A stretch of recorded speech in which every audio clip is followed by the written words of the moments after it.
Alright everybody, welcome back to another casted replay game here. Doing things just a little bit differently today, as I recently got back from a trip out of state, and just got right back into ranked for Season 2 here, a few days after it had dropped. And I've already got my whole 5 games in. I wanted to go back and cast each one of those individually, just to share kind of what worked for me in each of these games, what didn't work, things that were interesting, all that kind of good stuff, and just kind of share all the hot takes. So just lowering that volume just a little bit here on the game. So bear with me, as for parts of this I'll be speeding up to 8 times speed just to keep it moving along fairly quickly through some of those dead spots. But to start off the match here, this is a game in which I spawned as the Holy Roman Empire, which is my new main civ, and my opponent spawned as the Mongols. And interesting thing to note here, I'm the color yellow and they're the color green. We both were random colors here, and I just am really enjoying the fact that, you know, players can pick their color now. That's seeming to be very fun, so I do appreciate that here. So, now that we've gone over that, I'm just going to give a quick overview of the map here, some of the early plays, kind of what's happened so far in the early game here. So, real quick, checking in with my scouts. At about 3 minutes into the game, I've explored most of the map, got 1 scout exploring the south end, and 1 scout in the north, getting all the sheep. The opponent, in this situation, has his Khan on the field, and went right down the center. So, alright, back to the base. And just a few things to point out here.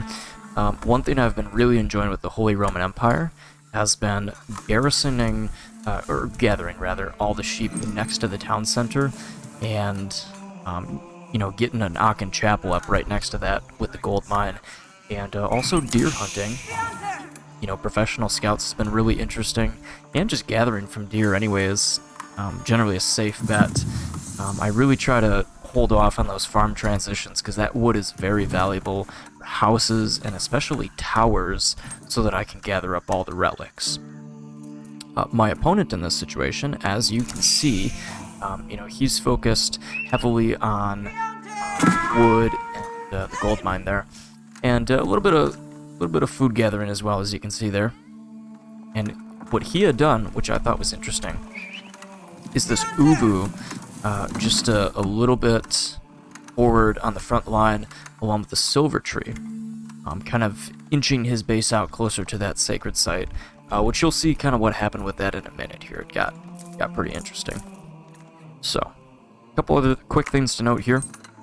The gold mine, since this is an Altai map, very, you know, kind of choke points all over the place, very narrow, between all the forests and the mountains. My gold mine being to the west of my base, pretty exposed, so it makes it hard to defend against enemy attacks in that early game unless you get towers up. So that's one thing to note here, whereas my opponent's gold mine is right next to his town center. Granted, the Mongols can move their town center, which is really nice. However, it looked like that was a little bit of an advantage. So that is always a plus for those players. Alright, so we're going to fast forward just a bit here. Aachen Chapel going up. Right at about 6 minutes is when it gets completed. Advance to the next stage. By 5.5 minutes, my opponent was already in feudal. So he was on the ball. He was on it. So, and in the interest of trying to get those relics, as you can see here, I had immediately built a tower as quickly as I could. Once I got into the feudal age, once I had the wood to do so, right next to that gold mine to start getting some defenses up. And I also began building barracks, because with the Mongols, as we all know, they like to do those early Dark Age and feudal age rushes. So you kind of have to be ready with at least a small army and a little bit of defenses as early as you can, because they will come knocking.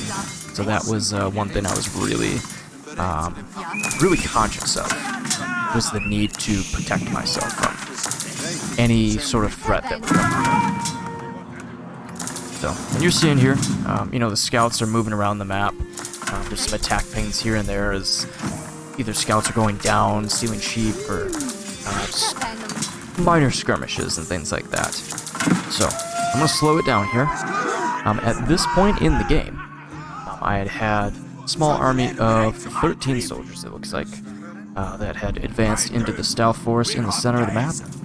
And just kind of checking out what's going on with the enemy. I'll go to my point of view here.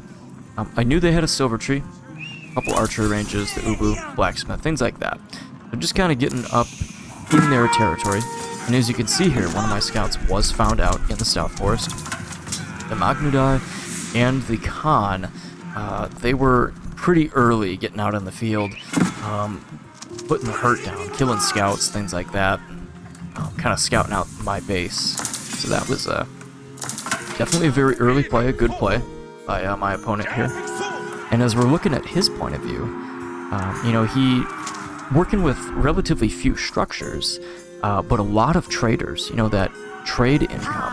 Each of these traders bringing in, you know, something like 75 or, you know, like 50 gold a pop. That's pretty good. You know, that when you've got several traders on the field like that, it adds up quick. And that really helps out with his building of an army. My first little mass of units there, as you can see, was not long for this world. They pretty much immediately got wiped out by the horse archers there. So that was unfortunate. But, you know, still training another army back at the base. Just keeping things going. At this point, about 13 minutes into the game, you know, 3 barracks up. Got 1 tower built, a 2nd tower built then, 2 more under construction. You know, really trying to get secure so that I can start grabbing up those relics as fast as possible. And also looking to get to the castle age, too. You know, really getting hungry for gold and getting as much food as possible. One thing I noticed here that I was kind of slacking, had villagers idle for a bit. That is never a good thing. That is tough. That's a tough bet right there. So we're gonna fast forward just a bit again. Another 2nd army advancing on the enemy base, and as you see here, going after the silver tree, and I'm actually gonna go into cinematic mode just really quick here. And I'm gonna take a screenshot of this. Because that looks pretty cool. So, alright. Satisfying. Just wanted one of those for YouTube here. So, we're gonna fast forward again. That army also does go down pretty quick. To be expected, you know, they've got a lot of horse archers. The man-at-arms, you know, still kind of inching their way through the base, but being so far outnumbered, you know, not a whole lot you can do in that situation. But, you know, something else here, you see the prelates getting out for myself all across the map, you know, going to the west, looking to get those relics on the flanks, prelate up here in the north, all that good stuff. Building walls as well, I would point that out.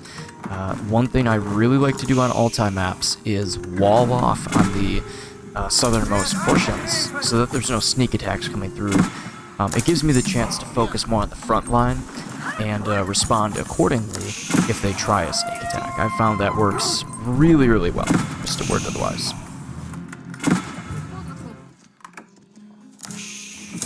As you can see here, the opponent is building their 3rd age landmark. At this point, you know, I'm well past getting into age 3 by now. Got the Burgrave Palace up and just pumping out infantry as fast as possible. So, more units just going out of the field. They've got horse archers spawning very fast. With the Ubu there, double production speed, and just sheer number of resources and archer ranges. You know, really hitting those units, getting them spammed out there. So, another low in the game here. So just getting units trained up. And I sent some prelates to the center to try to capture the sacred site as a diversion. Drawing out the Magnudai, who, as you can see now, are parading through the base. Killed some villagers. Very tough when that happens. You know, there's, you know, you need lots of spears, lots of towers, walls to counter that sort of thing, and catapults if you can catch up to them. They're very fast on the hooves. So, and you can see there's a ton of towers here. you know, with the intention not just of getting relics inside, but also to just defend this base here. You know, with those horse archers coming through, really trying to buff up the defenses was something I was going for here. Capturing more sacred sites, as you can see, getting along on the flanks, getting that extra gold income. One thing I'd point out here as well, with the, I don't think it's happened quite yet. There's, once the relic actually gets inside of a tower, that gold income for the Holy Roman Empire. It's really, really nice. Here it is. So, 100 a minute. You know, that's the same as if you put it in a monastery. And that is really, really nice. If, you know, right here I've got all 5 relics at this point in the game.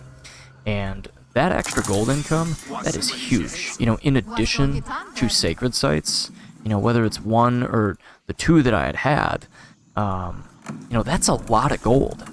That is a lot of gold coming through.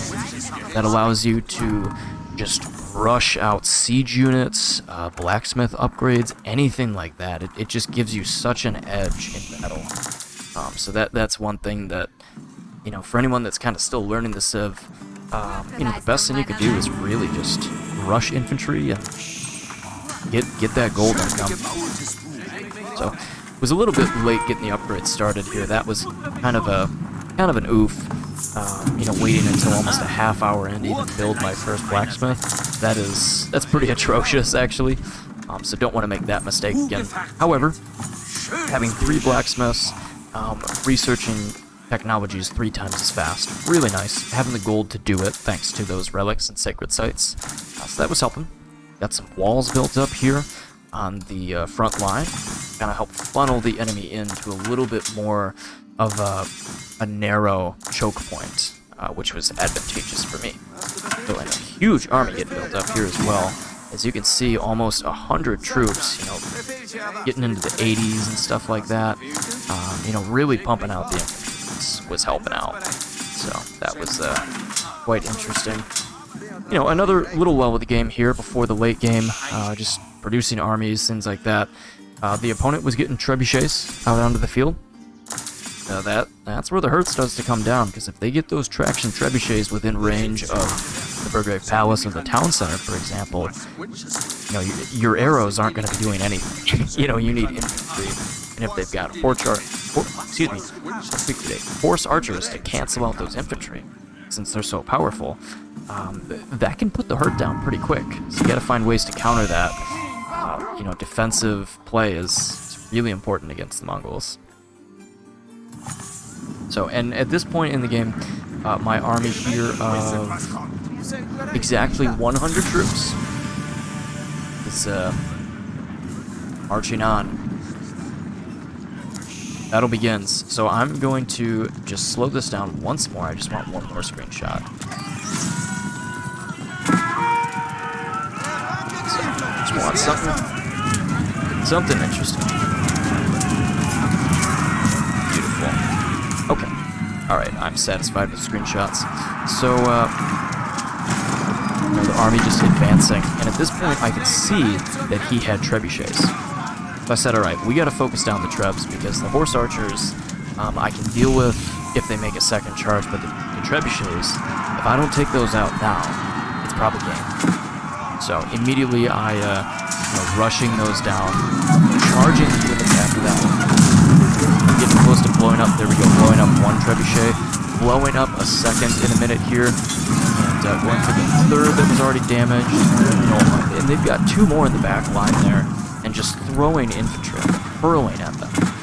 You know, blowing up buildings as well on the front line. Just, you know, doing everything I can to, instead of focusing on their units, focus on the buildings and the siege units that were really going to start causing problems. And at this point, good game is called. You know, at that point, they've lost their archer ranges, their ability to make units, despite being an age ahead of me. That was a fatal blow, and that did ultimately win the game. So that was really exciting. You know, well played with my opponent here. Much respect for his play style, and lots of good moves, and that was an interesting game. So that was 1 of 5, and stay tuned for the next 4 in this short series.